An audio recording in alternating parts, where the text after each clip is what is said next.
खुलुमबाय नोंथांमोनखौ बयखौबो बरायनाय जाबाय। नोंथांमोननिसिम आं दिनै गोनां खौरांफोर लानानै फैदों। नोंथांमोना भिडिअखौ जोबजासिम नायलांबाय थायोब्लानो जाबाय।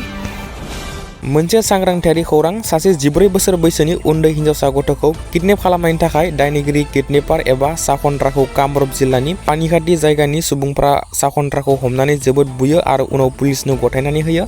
किडनेप खालामनाय उन्दै हिन्जावसा गथ'आ गभार्धान चन्द्रपुरनि थागिरिमोन। थांनाय 15 एप्रिल खालि मसबिल खाना बिखौ किडनेप खालामदोंमोन। किडनेप खालामग्रा मसबिल खाना बरपेटानि थागिरि। बियो जीएस रडनि श्रीनगर होननाय जायगायाव गथ'खौ किडनेप खालामदोंमोन। बृहस्पतिबार खालि किडनेपारा गभार्धननि साखाथियाव गारिनिफ्राय गथ'खौ गारनानै खारनो नाजादोंमोन, नाथाय साखाथिनि सुबुंफ्रा बिखौ नुयो आरो बिखौ होसोदोंमोन।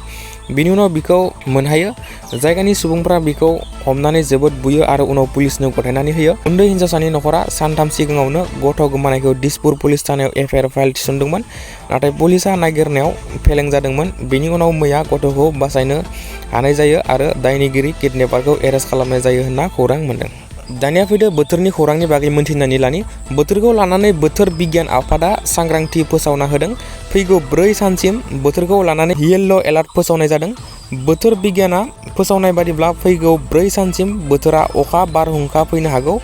गोजौ आसाम, गेजेर आसाम आरो आफां आसामाव गोबां अखाजों लोगोसे गोब्राब बारहुंखा बारगोन आरो सार अन्थाइ गोग्लैनायनि सांग्रांथि फोसावदों। मख'नो गोनांदि क'क्राझार, चिरां, बाक्सा, उदालगुरि, बरपेटा, बङाइगाव, गवालपारा, माजुलि, हाइलाकान्दि, धुबुरी, नगाव, मरिगाव आरो कार्बि आंलं जिल्लाफोराव बोथोर बिगियान आफादा येल्ल' एलार्ट फोसावना होदों। बेनिखायनो बहाबाफोर थांनो सानदोंब्ला एसे सांग्रां जानो थाखाय बोथोर बिगियाना फोसावना होदों। दानिया फैदो गुबुन मोनसे खौरांनि बागै मोनथिनानै लानि।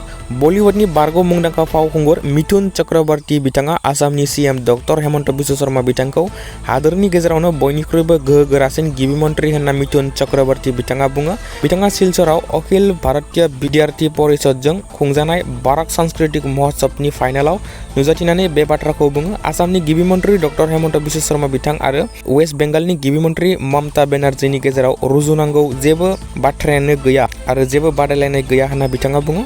सोनाब बेंगलनि मुर्शिदाबादाव वाक एक्टनि हेंथायै जानाय दाङाबाजिनि सायाव बिथाङा दुखु मोननाय फोरमायो आरो वेस्ट बेंगलाव प्रेसिडेन्ट रुलबो लागायनांगौ होनना बिथाङा बुङो। बांलादेशनिफ्राय वेस्ट बेंगलनि लामाजों आयेन बेरेखायै हाबफैनाय बांलादेशिफोरनि सायाव रैखाथि हानजा BSFखौ दाय होआबालानो रायजोनि पुलिसखौ सोंथि खालामनांगौ होनना बिथाङा बुङो आरो बेनि अनगायैबो मिथुन चक्रवर्ती बिथाङा TMCजों गोजामनि सोमोन्दोखौ लानानै बुङोदि TMCआव जइन जानाया आंनि जिउनि बयनिख्रुइबो देरसिन गोरोन्थिमोन होनना मिथुन चक्रवर्ती बिथाङा बुङो। जाय समाव वेस्ट बेंगलाव हिंसाया सोलिगासिनो बे समाव बिथांनि बेबादि बिबुंथिया सोनाब बेंगलनि राजखान्थियाव दुंहाव थासारि सोमजिहोदों। दानिया फैदो गुबुन मोनसे खौरांनि बागै मोनथिनानै लानि। उन्दै हिन्जावसाफोरखौ जिनाहारि खालामनायनि दायाव सानै दायनिगिरि परमिनास नार्जारी आरो जेकब नार्जारीखौ खानाय जायो। खौरांनि बादिब्ला चिरांनि भारत भुटान सिमानि रुनिकाटा पुलिस थानानि सिङाव थानाय सोलिफु रंजालि बैसागुनि रंजानाय समनि गेजेरावनो मुगैथाव जाथाया सोराङाव फैदों। खौरांनि बादिब्ला 11 आरो 12 बोसोर बैसोनि सानै उन्दै हिन्जावसाफोरखौ जिनाहारि खालामनायनि दायाव सानै दायनिगिरि परमिनास नार्जारी आरो जेकब नार्जारीखौ पस्क' आयेननि सिङाव रुनिकाटा पुलिस शाखाया रायखांनो गोनांदि परमिनास नार्जारीया दुवार ओनसोल जन परिसंग्राम मुंनि मोनसे आफादनि आफादगिरि आरो जेकब नार्जारीया सासे थिखादार। थांनाय सनिबारनि मोनायाव परमिनास नार्जारी आरो जेकब नार्जारीया सानै उन्दै हिन्जावसाखौ जिनाहारि खालामनाय जाथाया सोराङाव फैनायजों नखरनि सुबुंफ्रा समबारखालि रुनिकाटा पुलिस थानायाव गसर होदोंमोन आरो बिसोर सानै दायनिगिरिखौ पुलिसआ दायो खाबाय। दानिया फैदो गुबुन मोनसे खौरांनि बागै मोनथिनानै लानि। थाखो 11नि सानखान्थि आयदानि सोंथि बिलाइ लिक जानाय केसआव आसाम CIDआ नगावनि 26 बोसोर बैसोनि महम्मद आसिकखौ एरेस्ट खालामनाय जायो, जाय सासे मेडिकेल फरायसा आरो बियो पार्ट टाइम फोरोंगिरिनि खामानि मावोमोन। दायनिगिरिखौ CIDनि नायबिजिरनायाव UPIजों रां दैथायहरनायनि गेजेरजों ट्रेस खालामनानै बिनि सिनायथिखौ दिहुननाय जायो। बेजोंनो फोरमान जायोदि बियो रां लानानै कुइसन पेपारखौ लिक खालामदोंमोन। CIDआ PS केस नाम्बार 06/25 नि गेजेरजों एरेस्ट खालामनाय जायो। मैया बिखौ कर्टआव थिसननाय जायो आरो बिनि उनाव बिखौ पुलिस कास्टडियाव दैथायहरनाय जायो आरो जाथायनि बागै नायबिजिरनाय सोलिगासिनो होनना खौरां मोन्दों। बेनि उनाव मोनसे सोमोनांथाव खौराङा सोराङाव फैबावो। बियो दायनिगिरि आसिकनि गोदान केस नङा, बिनि सिगांबो बियो आरोबाव गंनै किडनेपिं बायदि केसआव एरेस्ट खालामजाखांनायसो होनना खौरां मोन्दों। दानिया फैदो गुबुन मोनसे खौरांनि बागै मोनथिनानै लानि। मोनसे सोमोनांथाव आरो मिनिथाव आयेन बेरेखा भाइरेल भिडिअ समाजारि बिजोङाव गोसारबाय थानायखौ नुनो मोन्दों। जाय भिडिअआव सासे सुबुङा गंसे गारि मटरनि थांलाय फैलाय लामा गेजेराव गंसे प्लास्टिक चेयाराव जनानै गावनि न'नि जग्रा खथा बायदि सान्थियै साहा लोंगासिनो दंमोन। बे भाइरेल भिडिअ'आ बेंगलुरु सोहोरनि, जाय 12 एप्रिल खालि दैखांनाय जादोंमोन। बे जाथायखौ खालामनाय सुबुंनि मुङा बिल्कुल उनफास होनना सिनायथिनाय जायो, जाय बियो खारबाय थानाय गोबां गारिफोरनि गेजेराव जनानै साहा लोंगासिनो दंमोन। बे भिडिअ'आ समाजारि बिजोङाव गोसारनायनि उनाव बेंगलुरु सिटी पुलिसआ गोख्रै एक्सन लायो आरो जाथाय खालामग्रा सुबुंखौ एरेस्ट खालामनाय जायो आरो केस रेजिस्टार खालामनाय जायो होनना खौरां मोन्दों। दानिया फैदो गुबुन मोनसे खौरांनि बागै मोनथिनानै लानि। मैया गुरुदेब कालीचरण ब्रह्मनि गोथार जोनोम सानमोन। बे गोथार जोनोम सानाव बाक्सा जिल्लानि बरमायाव थानाय बरमा कलेजनि नेनु बर' नब्लाङाव गुरुदेब कालीचरण ब्रह्मनि 166थि जोनोम सानखौ मैया फालिनायजों लोगोसे 7थि गुरुदेब कालीचरण ब्रह्म बान्था 2025 मायथाइखौ गथायनाय हाबाफारि लानाय जायो। डक्टर अजित बर'नि मेल सामलायनाय बे हाबाफारियाव मेलखौ बेखेवना होयो एबसुनि आफादगिरि दिपेन बर' बिथाङा। बे मेलावनो बिटिआरनि गाहाय प्रमद बर' बिथाङा गाहाय आलासि महरै बाहागो लायो। लोगोसे बे मेलनि गेजेरजों देग्लाय बोसोरनि 7थि गुरुदेब कालीचरण ब्रह्म बान्थाखौ कलेंगा इन्स्टिटिउट अफ इन्डास्ट्रियेल टेक्न'लजिनि प्रफेसर आशुत सामन्तानो गथायना होनाय जायो। बे गेवलां मेलाव एमएलए भुपेन बर', बिटिसि आयेन आफादनि बुंथिगिरि कातिराम बर', इएम राकेश ब्रह्म, अल ब्रह्म धोरोम कमिटिनि आफादगिरि आसिनि स्वर्गियारि नेहाथारि जगर चन्द्र ब्रह्मजों लोगोसे गोबां दैदेनगिरि बिथांमोना बाहागो लायो। बेनि अनगायैबो गहपुर हालामनि ब्रह्म धोरोम सिबियारि बिथांमोनाबो मैया गुरुदेब कालीचरण ब्रह्मनि 166थि गोथार सानखौ सानसेनि हाबाफारिजों गहपुर हालामनि सिङाव थानाय दैमालु सेन्टारनि ब्रह्म ज्योति सेवाश्रमाव मैया फालियो। बेजों लोगोसे रायजोनि दाब दाब जायगायाव मैया गुरुदेब कालीचरण ब्रह्मनि 166थि जोनोम सानखौ फालिनायखौ नुनो मोननाय जायो। दानिया फैदो गुबुन मोनसे खौरांनि बागै मोनथिनानै लानि। आसामनि धुबुरी जिल्लानिफ्राय मोनसे सोमोनांथाव जाथाया सोराङाव फैदों। आगमानि पुलिस स्टेशनाव केस डायरिस लिरनाय खामानि मावग्रा देबानन्दा दास बिथाङा बिस लोंनानै गावनि जिउखौ फोजोबनानै लायो। खौरांनि बादिब्ला देबानन्दा दासआ एसआइ जनाली देवीजों मोजां मोनखोमालायदोंमोन, जाय अलरेडि एसआइ जनाली देवीआ जुलि जाखानाय फिसाय गोनांखामोन। बे मोजां मोनखोमालायनायखौ मिन्थिनानै हराव पुलिस स्टेशनाव नांलायनाय आरो बुलायनाय जादोंमोन। खौरांनि बादिब्ला एसआइ जनाली देवीनि थिननायाव कनस्टेबल आसिफ आली आरो श्यामाल दास बिसोर देबानन्दखौ थाना सिङाव जोबोद बुदोंमोन। जाथायनि उनाव देबानन्दआ लाजि फोनांजानानै बिस लोंनानै जिउ फोजोबना लायो। जाथायनि उनाव एसआइ जनाली देवीनि सायाव गुबै जाथायखौ नायबिजिरनाया सोलिगासिनो। थारैनो बियो मोनसे सुसाइड जाथायमारना बेनि सायाव माबाफोर गुबै खोथा थाखोमाना दं, बेनि सायाव नायबिजिरनाया सोलिगासिनो होनना खौरां मोन्दों। दानिया फैदो गुबुन मोनसे खौरांनि बागै मोनथिनानै लानि। गोबां सार अन्थाइ बार अखानि थाखाय दंफाङा बायनानै न'आव होसिननानै सानै सुबुंनि जिउ खहा जायो। बे जाथाया त्रिपुरानि धालाय जिल्लायाव जादोंमोन। स्टेट इमारजेन्सि अपारेशन सेन्टारनि बादिब्ला दासिम गासै 2 सुबुङा जिउ खहा जाबाय आरो गोबां सुबुंफोरा जोखोम जायो। दिनैसिम खमैबो 30 नखरनि न' बाङा जोबोद खहा जाबाय होनना खौरां मोन्दों। बांसिन खहाया धालाय जिल्लायावनो जायो, जेराव गोख्रों बारहुंखानि गेजेरजों फांसे रानना थानाय बिफाङा न'आव गोग्लैनानै जुहि मलसन आरो रबार्ट मलसननि जिउ खहा जायो आरो नखरनि माखासे सोद्रोमाफोरा गोब्राबै जोखोम जायो आरो बिसोरखौ धालाय जिल्ला हस्पिटालाव फाहामथायनि थाखाय थिसननाय जायो। बेनिखायनो त्रिपुरायाव मोब्लिबखौ दानना होनाय जाबाय। भारतनि बोथोर बिगियाना दिनै 19 एप्रिलखौ त्रिपुरायाव रेड एलार्ट फोसावदों, जाय गोबां बार अखा सार अन्थाइ फैगोनखौ सांग्रांथि फोसावना होदों। बेनिखायनो रायजो राजाफोरखौ सांग्रांथियै आरो रैखाथियै थानो थाखाय फोसावना होयो। दानिया फैदो गुबुन मोनसे खौरांनि बागै मोनथिनानै लानि। गुरुग्रामनि गंसे हस्पिटालाव सासे एयार हस्टेसखौ आथोनारि गाग्लोबनायनि दायाव दीपक मुंनि सुबुंखौ एरेस्ट खालामनाय जायो, जाय बिहारनि मुजाफ्फरपुरनि थागिरिमोन। बे मुगैथाव जाथाया 6 एप्रिल खालि जादोंमोन, जाय समाव एयार हस्टेस साख्रि मावग्रा आइजोआ आइसिइउआव फाहामथाय लागासिनो दंमोन। बे समावनो बिखौ दीपकआ आथोनारि गाग्लोबदोंमोन। पुलिसआ फोरमायदि स्पेसियेल नायबिजिरग्रा हानजाया सीसीटीवी केमेरा फुटेजनि मददजों हस्पिटालनि बिबानगिरिफोरनियाव सोंनाय फिननाय खालामो आरो दीपकखौ हमनो हानाय जायो। दायनिगिरि दीपकआ बे हस्पिटालाव टेकनिशियाननि साख्रि मावोमोन। बिखौ दिनै पुलिसआ खानाय जायो। जाथाय खालामजानाय एयार हस्टेस आइजोआ बुङोदि जेब्ला बियो भेन्टिलेटराव दंमोन, बै समाव सासे हस्पिटालनि बिबानगिरिया बिखौ आथोनारि गाग्लोबदोंमन आरो जाथाय खालामनाय समाव 2 नार्सफोराबो दंमोन, नाथाय बिखौ बिसोर मदद खालामाखैमोन होनना एयार हस्टेस आइजोआ बुङो। 13 एप्रिल खालि एयार हस्टेस आइजोआ हस्पिटालनिफ्राय ओंखारनानै गावनि फिसायनो जाथायनि बागै खोन्थायो आरो लोगो लोगो पुलिसनो केस रेजिस्टार खालामो आरो दायो जाथाय खालामग्रा दायनिगिरि दीपकआ हमजाबाय होनना खौरां मोन्दों। दानिया फैदो गुबुन मोनसे खौरांनि बागै मोनथिनानै लानि।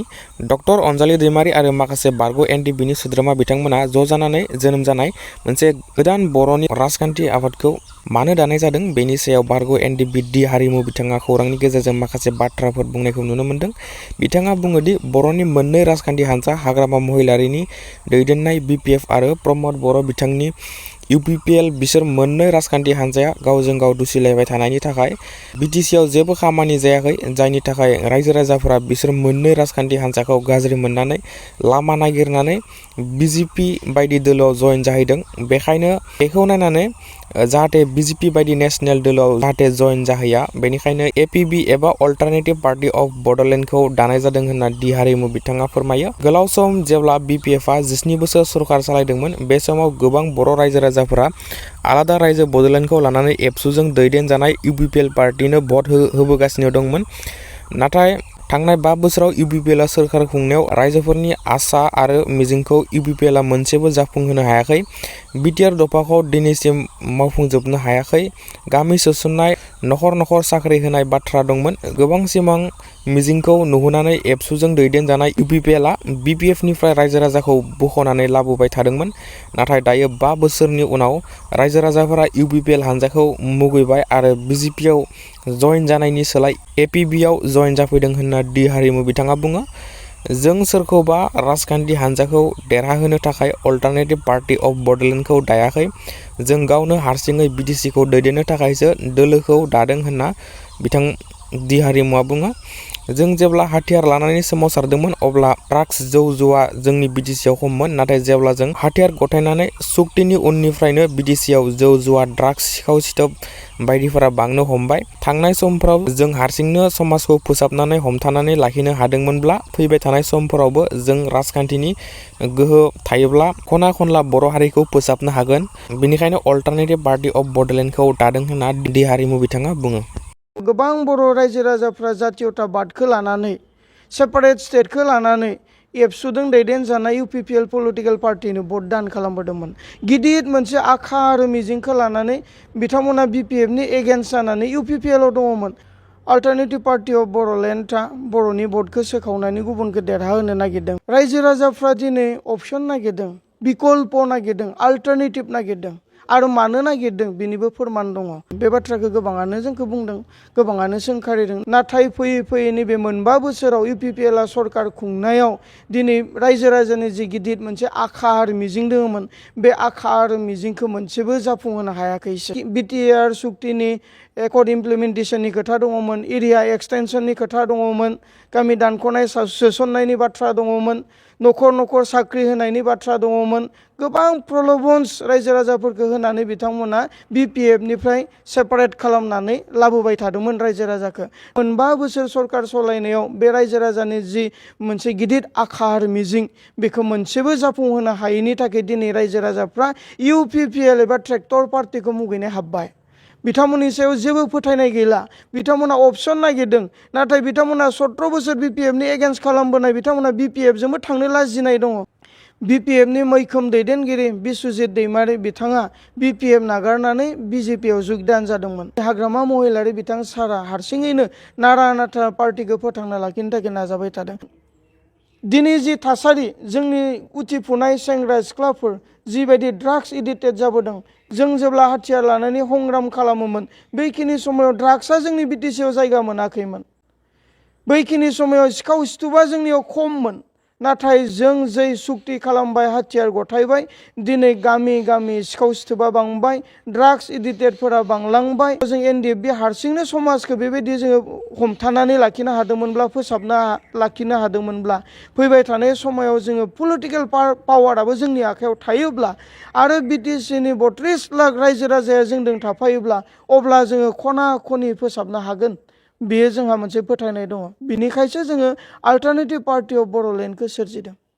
थौले मेगनजों नायोब्ला आरो थौले गियानजों, थौले मेलेमजों नायोब्ला बेखौनो नुगोन जे अल्टारनेटिभ पार्टी अफ बड'लेण्डआ बर'नि भटखौ सोखावनानै गुबुनखौ देरहाहोनो नागिरदों। बे बाथ्राखौ गोबाङानो जोंखौ बुंदों, गोबाङानो सोंखारिदों। नाथाय गोथौ मेगनजों नाहरोब्ला जोङो बेखौ नुगोन जे रायजो राजाफ्रा दिनै अपसन नागिरदों, बिकल्प नागिरदों, अल्टारनेटिभ नागिरदों आरो मानो नागिरदों बिनिबो फोरमान दङ जे गोलाव सम जेब्लानोखि BPFआ 17 बोसोर पलिटिकल पार्टी एबा BTCखौ सासन खालामदोंमोन बेखिनि समायाव गोबां बर' रायजो राजाफ्रा जातीयताबादखौ लानानै सेपारेट स्टेटखौ लानानै एबसुजों दैदेनजानाय UPPL पलिटिकल पार्टीनो भट दान खालामबोदोंमोन।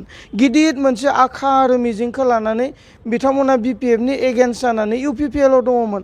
नाथाय फैयै फैयै नैबे मोनबा बोसोराव UPPLआ सरकार खुंनायाव दिनै रायजो राजानि जि गिदिर मोनसे आखा आरो मिजिं दङमोन बे आखा आरो मिजिंखौ मोनसेबो जाफुंहोनो हायाखैसै। दिनै BTR सुक्तिनि एकर्ड इमप्लिमेन्टेशननि खोथा दङमोन, एरिया एक्सटेनसननि खोथा दङमोन, गामि दानख'नाय सोसननायनि बाथ्रा दङमोन, न'खर न'खर साख्रि होनायनि बाथ्रा दङमोन। गोबां प्रल'बन्स रायजो राजाफोरखौ होनानै बिथांमोना BPFनिफ्राय सेपारेट खालामनानै लाबोबाय थादोंमोन रायजो राजाखौ। नाथाय नैबे मोनबा बोसोर सरकार सलायनायाव बे रायजो राजानि जि मोनसे गिदिर आखा आरो मिजिं बेखौ मोनसेबो जाफुंहोनो हायैनि थाखाय दिनै रायजो राजाफ्रा UPPL एबा ट्रेक्टर पार्टीखौ मुगैनो हाब्बाय। बिथांमोननि सायाव जेबो फोथायनाय गैला। बिथांमोना अपसन नागिरदों नाथाय बिथांमोना 17 बोसोर BPFनि एगेन्स्ट खालामबोनाय बिथांमोना BPFजोंबो थांनो लाजिनाय दङ। गेथे गेथे बिथांमोना BJPआव जुगदान जानो थाखाय बिथांमोना थांखि लादोंमोन। नाथाय जों नैबे बिकल्प political party alternative party of बड'लेण्डखौ जोनोम होनाय लोगो लोगोनो बिथांमोना मोनसे राहा लामाखौ मोन्दों आरो बिथांमोना जोंदों फैदों। जों गाथेदोंसो हमथानोसो हादों। बेराफारसेथिं BPFखौबो जों नायहरनो हायो। थांनाय काउन्सिल इलेक्शनाव BPFनि मैखोम दैदेनगिरि बिस्वजित दैमारि बिथाङा BPF नागारनानै BJPआव जुगदान जादोंमोन। आरो बे सासेल' दैदेनगिरिया BJPआव थांनाय लगे लगेनो BPFआ मेजिक नाम्बार मोननानै सरकार दानो हायासै। तो दिनैनि तारिखाव आरो नायहरोब्ला नुगोन जे बिस्वजित दैमारि बायदि लिडारफ्रा BPFनिफ्राय खैजोन BPF नागारनानै UPPL थांखो BPF थांखो। गोबाङानो BPF नागारनानै थांबाय। दिनै हाग्रामा महिलारि बिथां सारा हारसिङैनो नारा नाथा पार्टीखौ फोथांना लाखिनो थाखाय नाजाबाय थादों। नाथाय रायजो राजाफ्रा गोथौयै सिन्था खालामदों आरो नुहुरदों बे पार्टीनि लनजिभिटिया बेसेबां आरो बिसोरो माबायदि सरकार दानो हागोन ना हाला दिनै गोनो गोथोआव दङ। गोबां लिडारफ्रानो दिनै पार्टी त्याग खालामनानै BPF त्याग खालामनानै गुबुन पार्टीयाव थांनायखौ नुनानै फैबाय थानाय समाव सरकार दानो हानाय नंलिया बेखौ नोजोर बोनानै दिनै अपसन नागिरदोंमोन आरो बिथांमोना अपसन गैयैलाय बिकल्प गैयैलाय BJPआव जुगदान जाहैबाय थादोंमोन आरो थांबायानो थानो नागिरदोंमोन। दिनै बिथांमोनखौ जोङो गाबथानो हादों। जोंनिजों फैदों। दिनै बिकल्प गैयैनि थाखाय गोबां नेताफोरा गोबां दैदेनगिरिफ्रा गोबां भटार्सफ्रा BJPआव हाबसननानै दंहैयोमोन। बिथांमोना जोंनो फैनायखौ नुदों। दा बिनिखाय जोङो सोरखौबा देरहाहोनो थाखाय अल्टारनेटिभ पार्टी अफ बड'लेण्डखौ जोङो दायाखै। जोङो गावनो खुंथाय गोहोआव फैनो थाखाय जोंनि समस्याफोरखौ समाधान खालामनो थाखाय रायजोनि गांनाय उखैनायखौ सुफुंनो थाखाय समाजनि खामानि मावनो थाखाय जों दिनै अल्टारनेटिभ पार्टी अफ बड'लेण्डखौ सोरजिदों। जेब्ला जोङो आखायाव हाथियार लानानै संग्राम खालामोमोन बैखिनि समायाव जोङो दिनैनि थासारिखौ नुवाखैमोन। दिनै जि थासारि जोंनि उथिफुनाय सेंग्रा सिख्लाफोर जिबायदि ड्राग्स एडिक्टेड जाबोदों जों जेब्ला हाथियार लानानै संग्राम खालामोमोन बैखिनि समायाव ड्राग्सआ जोंनि BTCआव जायगा मोनाखैमोन। बैखिनि समायाव सिखाव सिथुबा जोंनियाव खममोन। नाथाय जों जै सुक्ति खालामबाय हाथियार गथायबाय दिनै गामि गामि सिखाव सिथुबा बांबाय, ड्राग्स एडिक्टेडफोरा बांलांबाय। बेबायदि समस्याफोरखौ जोङो नुबाय। दा फैबाय थानाय समायाव थांनाय जि समफोराव जों NDFB हारसिंनो समाजखौ बेबायदि जोङो हमथानानै लाखिनो हादोंमोनब्ला फोसाबना लाखिनो हादोंमोनब्ला फैबाय थानाय समायाव जोङो पलिटिकेल पावाराबो जोंनि आखायाव थायोब्ला आरो BTCनि 32 लाख रायजो राजाया जोंजों थाफायोब्ला अब्ला जोङो खना खनि फोसाबनो हागोन। बेयो जोंहा मोनसे फोथायनाय दङ। बिनिखायसो जोङो अल्टारनेटिभ पार्टी